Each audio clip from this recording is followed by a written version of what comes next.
The Nebraska Legislature debated and voted on its permanent rule adoptions for the next 2 years. Last week, the senators spent over 9 hours in a committee hearing to sort through more than 50 proposed changes. Channel 8's Matthew Mittleider has the latest. After 55 rule changes were proposed last week in the Nebraska Legislature, only 7 were actually brought out of the committee to be voted on Thursday morning.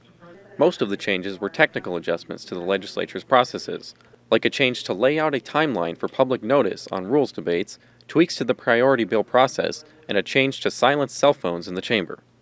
One adoption that was most debated was a rule that would change the speaking order when a motion to indefinitely postpone a bill is made. Opponents said indefinitely postponing a bill is very serious, and changing the speaking order undermines the tools senators have to push back against controversial bills. Because it is a very serious thing, we are undermining this tool in the toolkit for 49 of us if we take away the speaking order. Supporters such as Senator Ben Hansen said that changing the order makes sense because bills would still have the opportunity to be amended later in the process, and it would give senators the chance to hear more about why their bill was indefinitely postponed. That rule change was ultimately passed. After voting on rules that went through committee, another proposed change was brought forward by Senator Michaela Cavanaugh to ban deadly weapons from the Capitol.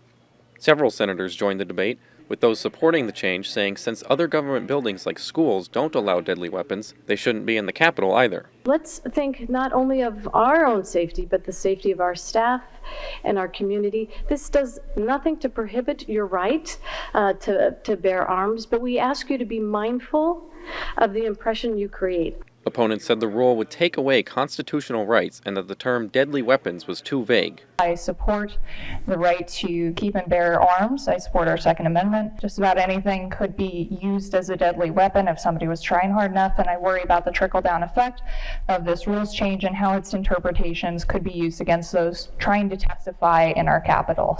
That rule change failed with a final vote of 7-32. The last additional change was proposed by Senator Mike McDonnell to invite service members or veterans in leading the Pledge of Allegiance at the start of the day.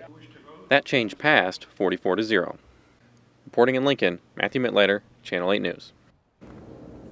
And the debate on bills and committee hearings will start on Monday. Next week, we'll of course keep you updated on those.